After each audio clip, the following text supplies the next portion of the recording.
नमस्कार, आप देख रहे हैं विश्व इंडिया टीवी न्यूज। खबरों के साथ हाजिर हूं मैं वर्षा सिंह। अब बढ़ते हैं आज की बड़ी खबर की ओर। झुग्गी मुक्त होगा भोपाल, मेट्रो दौड़ेगी, बेहतर होगा परिवहन, कॉलोनियों में लगेंगे सीसीटीवी कैमरे। भोपाल ने 2047 तक मेट्रोपॉलिटन सिटी बनने की ओर कदम बढ़ा दिए हैं। सीएम मोहन यादव ने भोपाल जिले के विकास कार्यों की समीक्षा की और जरूरी निर्देश भी दिए। झुग्गी मुक्त होगा भोपाल, मेट्रो दौड़ेगी, बेहतर होगा परिवहन। भोपाल ने 2047 तक मेट्रोपॉलिटन सिटी बनने की ओर कदम बढ़ा लिया है। सीएम मोहन यादव ने भोपाल जिले के विकास कार्यों की समीक्षा की और जरूरी निर्देश दिए। झुग्गी मुक्त होगा भोपाल, मेट्रो दौड़ेगी और बेहतर होगा परिवहन।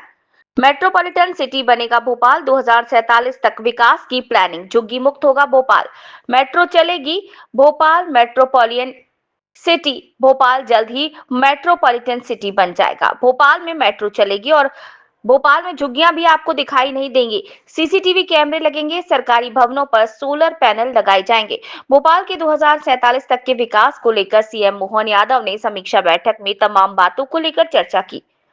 मेट्रोपॉलिटन सिटी बनने पर भोपाल सीएम मोहन यादव ने कहा कि प्रदेश के विभिन्न अंचलों की झलक राजधानी में अभिव्यक्त हो। इसी दृष्टि से भोपाल 2047 के विकास के बारे में विचार विमर्श करना आवश्यक है।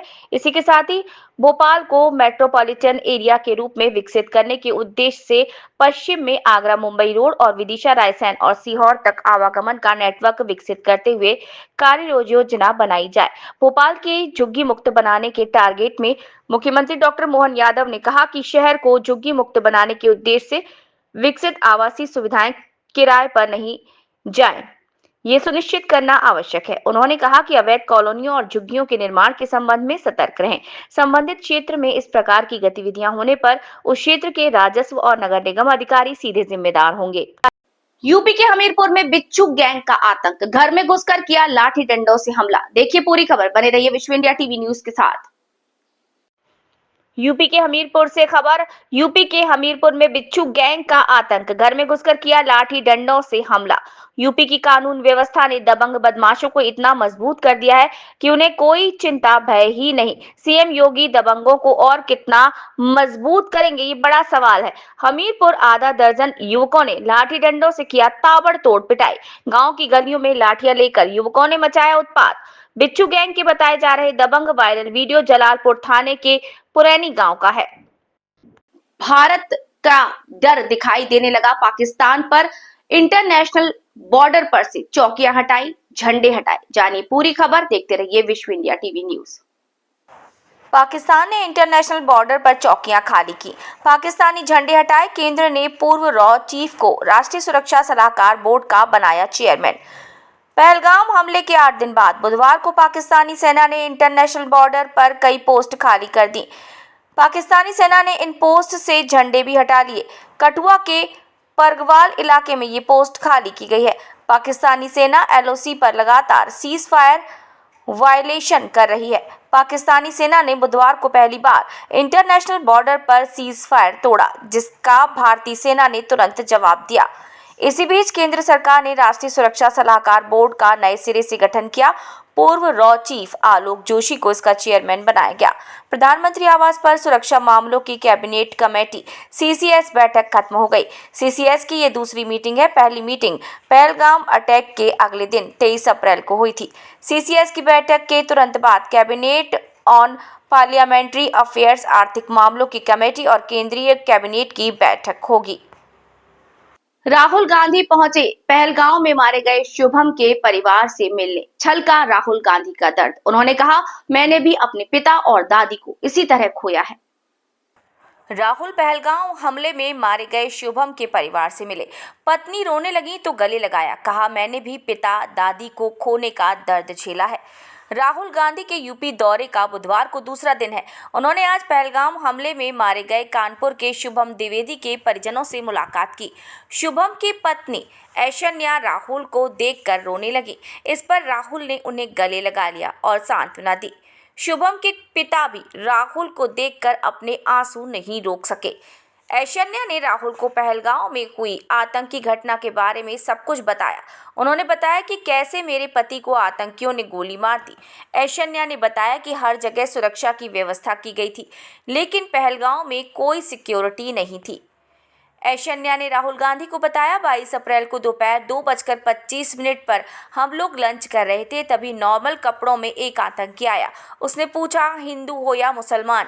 हिंदू कहते ही सिर्फ 5 सेकंड में मेरे पति को गोली मार दी। राहुल ने पूछा ये सब कितनी देर तक चला। इस पर ऐश्वर्या ने कहा करीब 45 मिनट तक आतंकियों ने खून खराबा किया। वे आराम से लोगों से नाम पूछ कर उन्हें मार रहे थे। उन्हें ये टारगेट दिया गया था कि पत्नी के सामने पति की हत्या करनी है।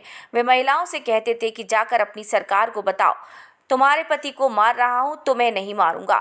राहुल ने फिर पूछा जो घायल थे वे नीचे कैसे पहुंचे। ऐश्वर्या ने जवाब दिया, सर मुझे मेरी बहन घसीट कर नीचे लेकर आई। आतंकियों ने बताया कि महिलाओं को छुआ तक नहीं। राहुल ने पूछा आपने ये सब खुद देखा। इस पर ऐश्वर्या ने कहा हाँ, करीब 15 से 20 मिनट तक वहां थी। इसके बाद ऐश्वर्या की बहन ने कहा मैंने वहां मदद मांगी लेकिन किसी ने मदद नहीं की। मेरी बहन शॉक्ड थी, कह रही थी कि वो नहीं जाएगी। मैं जबरन उसे खींचकर नीचे ले आई। मैं घोड़े वाले से गिड़गिड़ाई लेकिन किसी ने मदद नहीं की। वहीं शुभम के पिता संजय द्विवेदी ने कहा कि मेरे बेटे का आधा सर इसके ऐश्वर्या के ऊपर गिरा था। आप कुछ करिए, आप इस देश के बड़े नेता हैं। राहुल ने कहा मैंने 2 बार ऐसा दर्द झेला है। मेरी दादी भी आतंकवाद की भेंट चढ़ी और मेरे पिता भी चले गए। शुभम को शहीद का दर्जा मिले इसके लिए मैं प्रधानमंत्री को चिट्ठी लिखूंगा। ऐसे लोगों को सम्मानित करने के लिए मैंने प्रधानमंत्री से सर्वदलीय बैठक की मांग की। राहुल ने शुभम के परिवार वालों से अपने मोबाइल से प्रियंका गांधी से बात कराई। राहुल ने कहा आतंकियों को कड़ी से कड़ी सजा दिलाएंगे, वे चाहे जहां छुपे हों। उज्जैन में बाबा रामदेव महाकाल के दर्शन और राष्ट्रवाद का संदेश देने पहुंचे। पूरी खबर देखने के लिए बने रहिए विश्व इंडिया टीवी न्यूज के साथ। उन्होंने कहा कि अक्षय तृतीया के पावन अवसर पर पहली बार महाकाल के दर्शन करके वे अभिभूत हैं। उन्होंने योग को अच्छी आत्मा और पारमार्थिक शक्तियों का सबसे बड़ा केंद्र बताते हुए महाकाल को अकाल मृत्यु के भय को हराने वाला और जीवन में अष्ट सिद्धि व नवनिधियों को प्रदान करने वाला बताया। उन्होंने भगवान महाकाल के चरणों में प्रार्थना की कि भारत माता जो युगों युगों से विश्व का मार्गदर्शन करती रही है वह सुरक्षित रहे। हाल ही में हुई आतंकी घटनाओं पर अपनी चिंता व्यक्त करते हुए बाबा रामदेव ने पाकिस्तान की कड़ी निंदा की। उन्होंने कहा कि धर्म पूछकर लोगों को गोली मारना एक घिनौना पाप है और भारत सरकार निश्चित रूप से इसका जवाब देगी। उन्होंने परित्राणाय साधुनाम विनाशाय च दुष्टताम के श्लोक का उल्लेख करते हुए कहा कि ये शासन का विधान होना चाहिए और भारत सरकार इसी राह पर चल रही है। बाबा रामदेव ने रायपुर में कांग्रेस द्वारा वायरल किए गए एक फोटो और उसके बाद की बयानबाजी पर भी अपनी राय रखी है। उन्होंने कहा कि राजनेता राजनीति करने के लिए ही पैदा होते हैं, लेकिन राष्ट्रीय अस्मिता के मुद्दे पर सभी को एकजुट रहना चाहिए। उत्तर प्रदेश में शहीद हुए जवानों के संदर्भ में अखिलेश यादव के कथित बयान पर भी बाबा रामदेव ने अप्रत्यक्ष रूप से